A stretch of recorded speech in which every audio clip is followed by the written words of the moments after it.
a analizar a continuación con Antonio Alonso Marcos, es profesor adjunto de la Universidad CEU San Pablo. Antonio, muy buenas. Muy buenas tardes. Antonio, ¿qué es lo que supone la declaración que hoy ha hecho Putin? Porque en sus propias palabras ha dicho que esto ha sido simplemente una mera formalidad, una forma de formalizar una situación que ya existía de facto.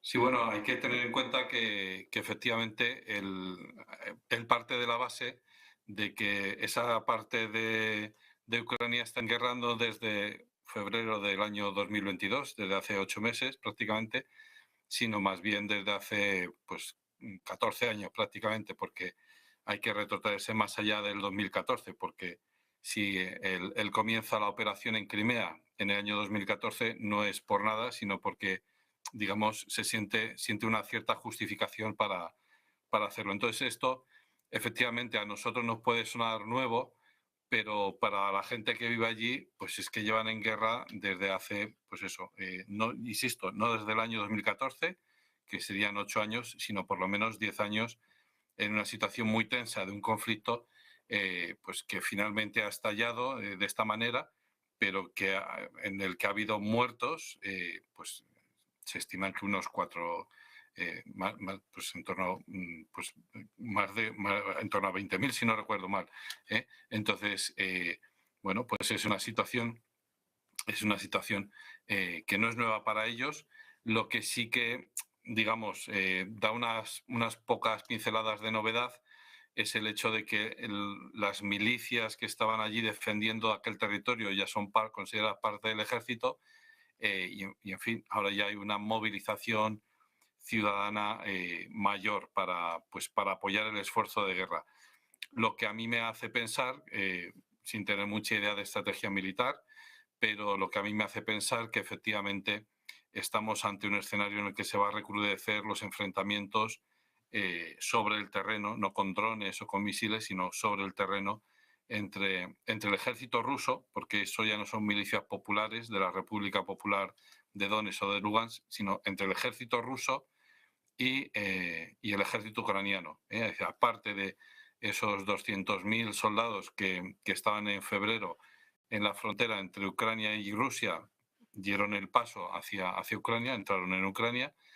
Ahora hay que añadirse a esto, ¿no? A estas personas que también estaban pues movilizadas, pero ahora ya con mayor intensidad, porque incluso ya los civiles, digamos, es el paso previo a esa movilización general, ¿no? Ya no es una movilización parcial, sino que ya es un llamamiento a las armas alto y claro.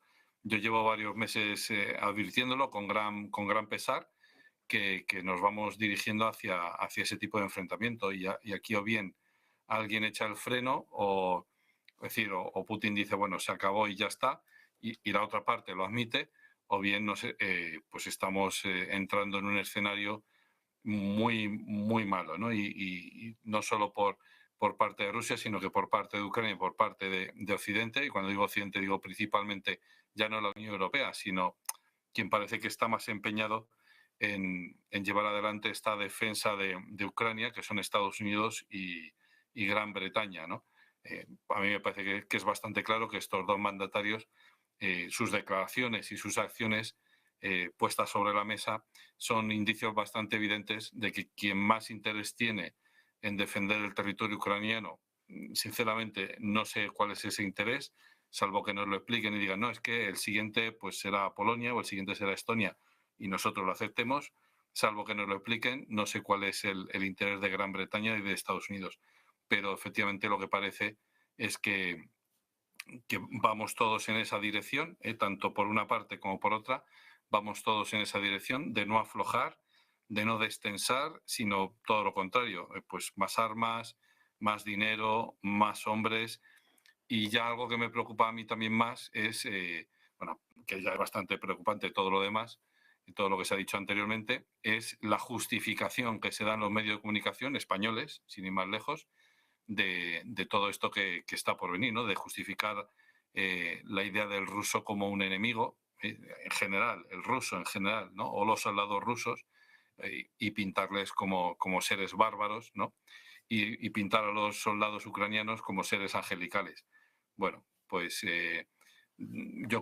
yo todavía de momento me puedo permitir el lujo de cierta objetividad, ¿no? y de buscar la verdad, que eso es un ideal que a mí me ha movido pues, toda mi vida, ¿no? Buscar la verdad, ¿no? Y efectivamente hay que buscar la verdad y hay que ser objetivos e imparciales y ver que efectivamente los soldados ucranianos tampoco que sean unas hermanitas de la caridad, ni mucho menos, y que también están Ucrania, los líderes ucranianos, y ya digo, Estados Unidos y Gran Bretaña también están empujando en la dirección de la guerra y no están empujando en la dirección de vamos a llegar a un acuerdo. Ya digo, quizás ellos tengan más información que yo y entiendan sin ningún tipo de fisuras que es que Putin se va a lanzar a por Europa, sí o sí, y que está en sus planes y tal. Yo dudo mucho que en los planes en la cabeza de Putin esté el lanzarse a por Europa y conquistar toda Europa, empezando por Polonia y los Bálticos. Yo lo dudo mucho porque, sinceramente, primero que no le veo con capacidad y segundo que tampoco le veo con mucho interés de hacerlo. Pero bueno, esa es mi percepción personal. Pero ya digo, hay que buscar la objetividad, la imparcialidad, hay que buscar la verdad y lo que parece evidente es que nos dirigimos, nos encaminamos con bastante paso firme hacia ese escenario.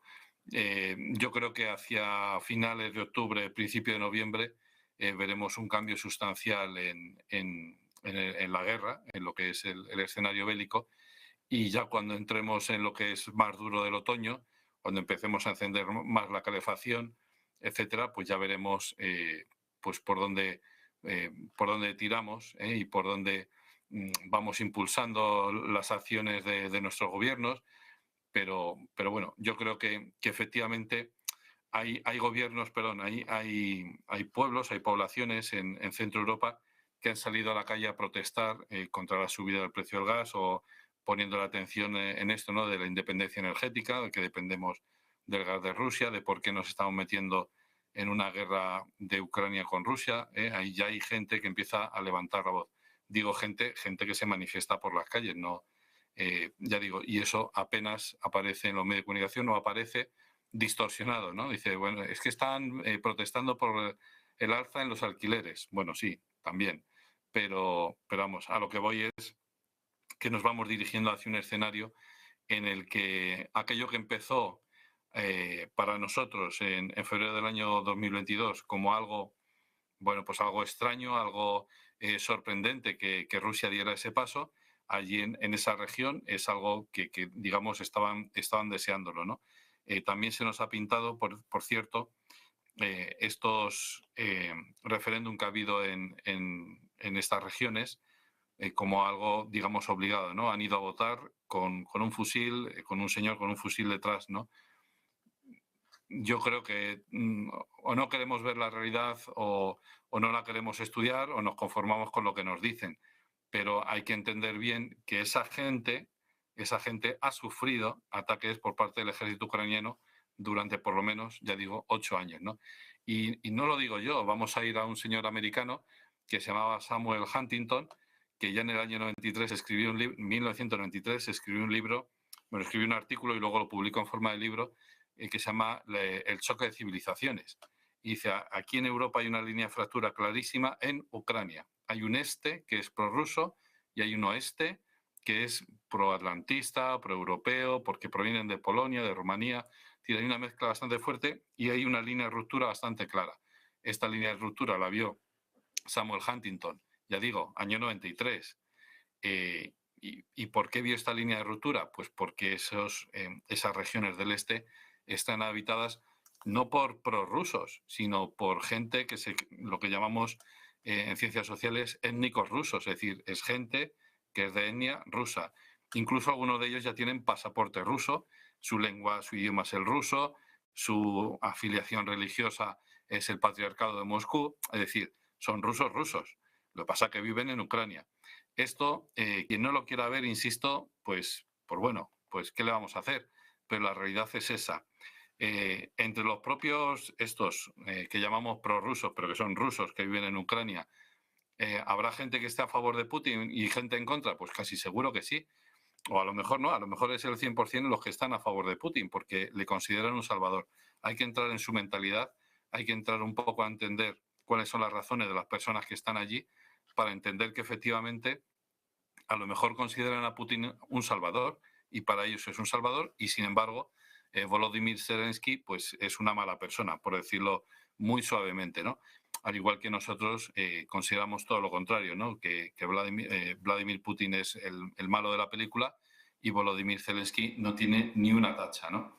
Bueno, pues en fin, esto hay que entrar en su mentalidad, en la mentalidad de la gente que fue a votar en esos referéndum. Es cierto que votar referéndum en medio de una guerra no es lo más aconsejable, esto es cierto, digamos, para observar la limpieza del proceso no es en absoluto recomendable.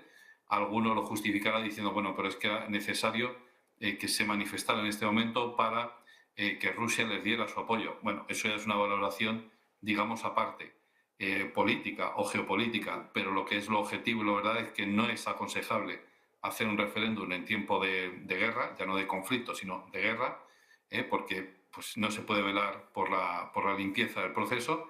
Y luego también hay que decir lo otro, ¿no? Que los resultados sean 98% a favor, pues muy seguramente, efectivamente, ese sea el fiel reflejo de la realidad de allí, que es que efectivamente es gente que ha estado soportando bombardeos de los que nadie habla. Y bueno, habrá que preguntarle a la OSCE si es verdad o es mentira que durante 8 años se ha bombardeado esa zona y quién lo ha hecho. Y entonces cuando la gente vaya a la página web de la OSCE, se descargue los documentos, se los lea con paciencia, pues llegará a esta conclusión, ¿no? Lo que pasa es que no tenemos tiempo y vamos a lo loco y solo nos nutrimos de los 4 titulares que leemos por encima en el móvil, además en el móvil, ¿no?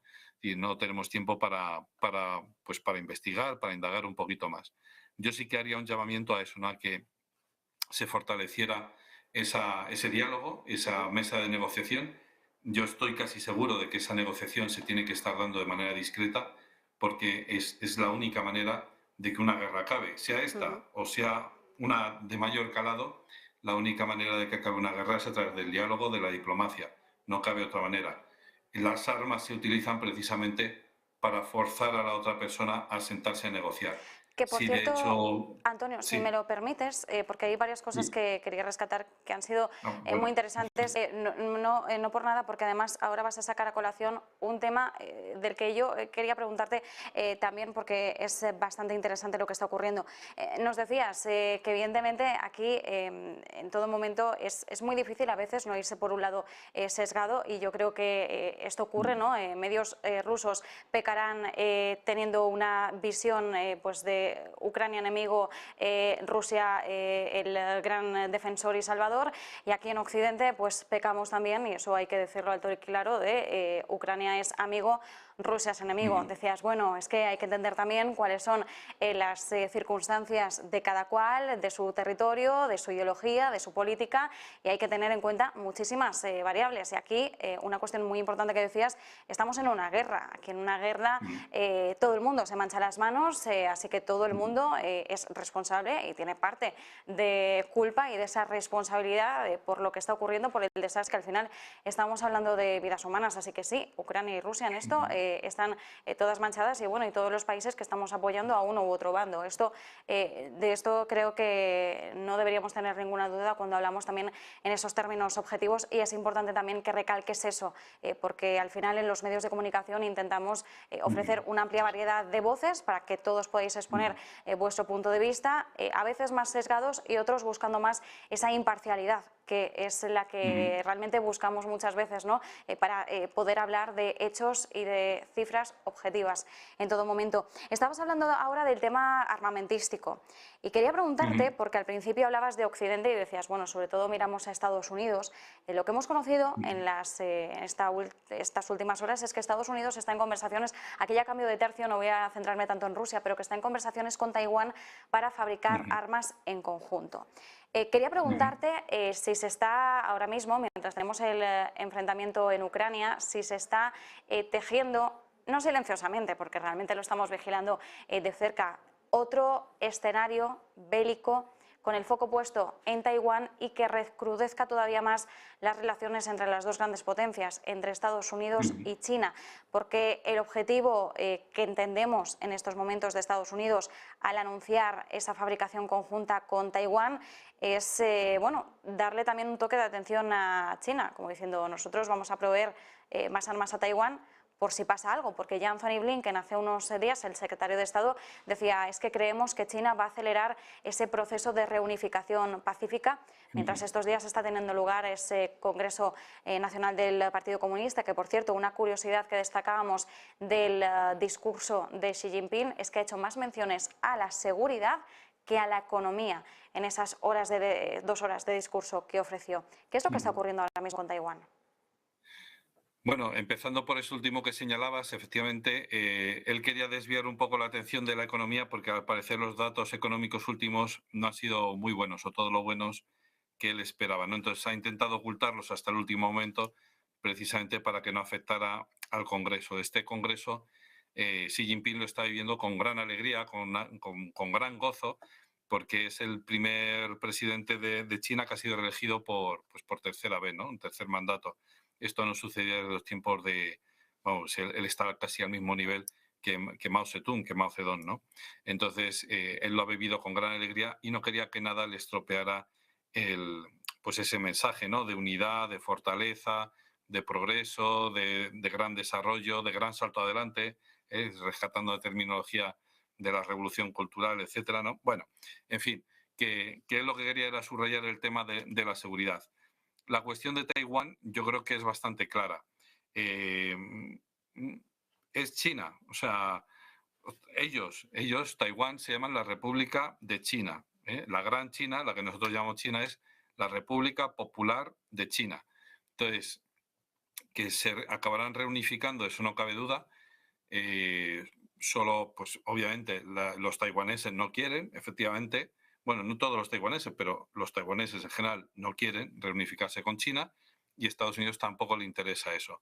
Pero aquellos que no tengamos ningún interés en ni una parte ni otra, se ve evidentemente que el proceso es este, igual que pasa con Hong Kong. Es decir, Hong Kong a día de hoy ya está dentro de la República Popular de China y acabará el proceso, digamos, de adaptación al régimen político chino pues en unos 10 años, una cosa así. Perdón, que me están llamando un segundo. Un segundo. Vamos a dejarle un momento de pausa a Antonio, que le estaban llamando justamente. Es que además Antonio no se encuentra en España en estos momentos, ya nos lo avisaba también, pero con él estábamos ahora mismo atendiendo a otra de las cuestiones que tenemos en estos momentos, con el foco puesto en Taiwán y con ese recrudecimiento de las relaciones China-Estados Unidos. Ahora ya sí, volvemos a tener a Antonio. Antonio, discúlpanos también a nosotros, que sabemos que además te tenemos retenido, que no estás en España ni siquiera, así que no pasa nada. Eso es. Bueno, os cuento dónde estoy, porque tiene relación con la pregunta que me has hecho. Estoy en Tayikistán. Tayikistán es un país que tiene frontera con China. Y estamos aquí hablando, bueno, es se llama Conferencia de Alto Nivel organizada por la ONU, por algunas agencias de la ONU, la Agencia de la ONU contra el Terrorismo, etcétera, y estamos aquí hablando de terrorismo, ¿vale? E inevitablemente, pues es una conferencia de alto nivel que tiene representantes, embajadores, representantes de muchos países, entre ellos Rusia, China, Estados Unidos, Ucrania, e inevitablemente pues surge esta cuestión del respeto a los derechos humanos, del terrorismo, de las invasiones y tal, ¿no? Y bueno, en fin, Taiwán no ha salido, pero quiero decir que ahora mismo nosotros tenemos puesto el foco en Ucrania. Hay que extender un poquito más el foco a la cuestión del terrorismo y también, sobre todo, lo que preguntabas ahora sobre Taiwán, hay que extender un poquito más el foco, porque todo esto hay que leerlo en el enfrentamiento, en el entorno del enfrentamiento entre esas dos potencias que comentabas tú, entre Estados Unidos y China, ¿no? Y lo que comentaba antes es que el proceso está clarísimo. Es decir, Taiwán acabará siendo parte de la República Popular de China, si no es ahora, que ahora no será antes de cumplir el centenario, en el año 49, porque ese, digamos, es el objetivo dorado, ¿no?, que tienen en su mente los chinos, de conseguir ese centenario ya con la China reunificada, ¿no? Insisto, eso es una cuestión de tiempo, porque sinceramente Estados Unidos yo tampoco le veo con mucha capacidad de meterse en dos frentes a la vez. La cantidad de millones que el otro día vi la cuenta, ¿no?, que habían hecho unos señores, un estudio que habían hecho, la cantidad de millones que el Congreso de Estados Unidos ha aprobado desde antes de febrero del 22 hasta ahora para la guerra de Ucrania es demoledora. Y sinceramente no puede atender a dos frentes de guerra. Rusia tampoco, claro, pero Estados Unidos desde luego no. Entonces, si por lo que sea, que yo creo que tampoco es que esté por la labor en este momento China, China da el paso e inicia una serie de acciones militares contra Taiwán, pues a lo mejor responde Estados Unidos o a lo mejor no puede responder. Pero la cuestión es que yo creo que China tampoco está interesado en eso, en una escalada militar, en un conflicto con Taiwán. Lo que sí quiere dejar claro es que hará todo lo que sea necesario para reafirmar que Taiwán es parte integrante de China y que no escatimará en gastos y que no escatimará en esfuerzos en reafirmar esa idea. Que es, a ver, que volvemos a la cuestión de antes, ¿no? Ucrania está en la mismísima frontera de Rusia. Taiwán está o en la mismísima frontera de China o es que es parte de China, como lo queramos ver. Afganistán está a 10.000 kilómetros de Washington, es decir, son guerras totalmente distintas. Estados Unidos se va a meter en una guerra en Taiwán, que de nuevo está a miles de kilómetros de Washington o de San Francisco, me da igual, pues me parecería bastante raro y me parecería que sería inaceptable por parte del pueblo de Estados Unidos. Ahora, por eso decía yo lo de a finales de octubre, principio de noviembre, veremos un cambio radical en la guerra. Ahora tenemos las elecciones de medio mandato, el midterm, ¿verdad?, en Estados Unidos y veremos si el pueblo americano aprueba esa política belicista de Joe Biden o no. Pues Antonio Alonso Marcos, muchísimas gracias. Nosotros nos quedamos con esas claves. Si tuviéramos un poquito más de tiempo, que no lo tenemos, te preguntaría también bueno, cuál es la perspectiva también de Taiwán, ¿no? Porque hablábamos también de cuál es el sentimiento de las regiones que vivieron los referéndums en Ucrania. También habría que ver, ¿no?, cuál es la postura de los propios taiwaneses, porque bien sabemos que también ahí hay fisuras importantes. No todos se consideran parte de China y también hay un sentimiento de Estado independiente muy férreo. Es más, lo llamamos muchas veces la isla rebelde porque es raro incluso a veces considerarlo parte del gigante asiático y más con la condición de isla que tiene. Nosotros nos quedamos con todas esas claves. Como siempre, muchísimas gracias. Muy bien, muchas gracias. Gracias. Nosotros aprovechamos para hacer